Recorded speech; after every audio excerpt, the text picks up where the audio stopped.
آسمان و زمین۔ سورہ طٰہٰ میں فرمایا اور وہ آپ سے پہاڑوں کے بارے میں پوچھتے ہیں، آپ فرما دیجئے کہ میرا رب ان کو اچھی طرح اڑا دے گا، پھر آسمان کو چھوڑ دے گا چٹیل میدان، نہ دیکھے گا تو اس میں موڑ اور ٹیلا۔ یعنی قیامت کے دن پہاڑ اڑا دیے جائیں گے اور زمین صاف اور ہموار میدان بنا دی جائے گی، کوئی ٹیلا اس پر نہ ہوگا۔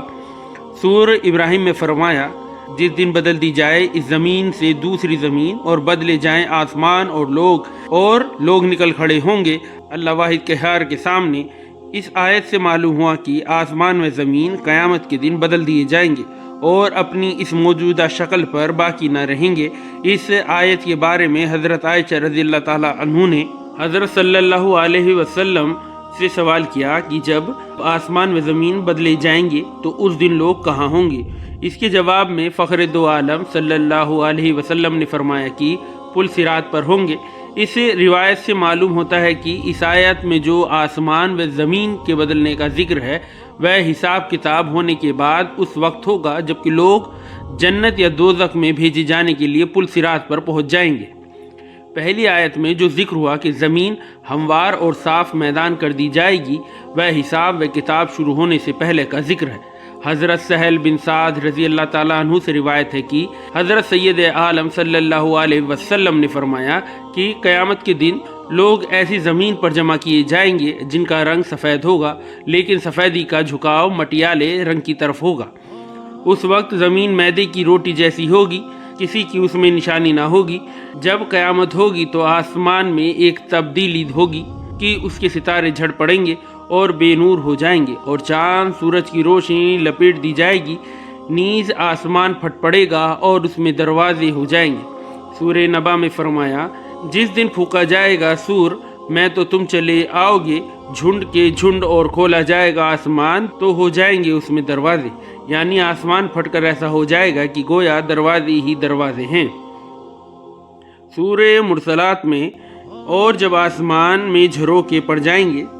سورہ فرقان میں فرمایا، جس دن پھٹ جائے گا آسمان بادل سے اور اتار دیے جائیں فرشتے لگاتار۔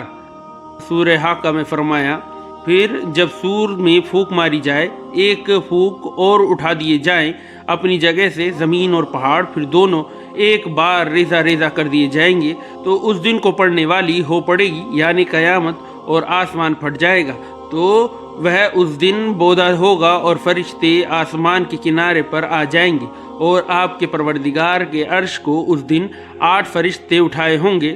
جس وقت درمیان سے آسمان پھٹنے لگے گا تو فرشتے اس کے کنارے پر چلے جائیں گے۔ سورہ رحمان میں ارشاد فرمایا، بس جب آسمان پھٹ جائے گا تو ایسا لال ہو جائے گا جیسے لال نری۔ اور سورہ معارج میں فرمایا کہ آسمان اس دن مہول یعنی پگھلے ہوئے تانبے کی طرح ہوگا، یعنی پھٹنے کے ساتھ اس کا رنگ بھی بدل جائے گا، لال ہو جائے گا۔ سورہ طور میں فرمایا ہے کہ اس دن آسمان کپ کپائے گا، یعنی کپ کپا کر پھٹ پڑے گا۔ سورہ انشقاق میں فرمایا، جب آسمان پھٹ جائے گا اور اپنے رب کا حکم سن لے گا اور وہ اسی لائق ہے، اور جب زمین کھینچ کر بڑھا دی جائے گی اور اپنے اندر کی چیزوں کو باہر ڈال دے گی اور خالی ہو جائے گی اور اپنے رب کا حکم سن لے گی اور وہ اسی لائق ہے۔ آسمان کے پھٹنے کا اور زمین کے کھینچ کر بڑھ جانے اور پھیل جانے کا حکم ان کے رب کی طرف سے ہوگا۔ دونوں اللہ کی مخلوق ہیں۔ مخلوق کو خالق پیدا کرنے والے کا حکم سننا اور عمل کرنا ضروری بات ہے۔ یہ دونوں بھی اللہ تعالیٰ کے حکم کو پورا کریں گے اور ان کو یہی لائق بھی ہے کہ اپنے پیدا کرنے والے اور مالک کے آگے جھک جائیں اور فرمانبرداری میں تنک بھی کہے سنے نہیں۔ زمین کھینچ کر ربڑ کی طرح بڑھا دی جائے گی اور عمارت اور پہاڑ وغیرہ سب برابر کر دیے جائیں گے تاکہ ایک ہموار برابر زمین پر سب اگلے پچھلے ایک ساتھ کھڑے ہو سکیں اور کوئی پردہ رکاوٹ باقی نہ رہے۔ زمین اپنے بھیتر کی چیزوں کو باہر ڈال دے گی اور خالی ہو جائے گی، یعنی وہ اپنے اندر سے خزانے اور مردے اور مردوں کے حصے اگل ڈالے گی اور ان تمام چیزوں سے خالی ہو جائے گی جن کا تعلق بندے کے اعمال کا بدلہ ملنے سے ہوگا۔ اللہ ہمیں ہمارے اعمال سدھارنے کی ہدایت دے اور ہم سب کی مغفرت فرمائے، آمین۔ اور ہمیشہ یاد رکھیں کہ اللہ ہم سب کو دیکھ رہا ہے۔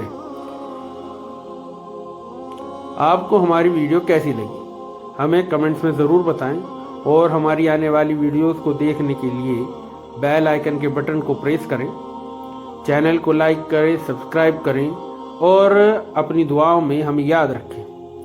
اللہ حافظ۔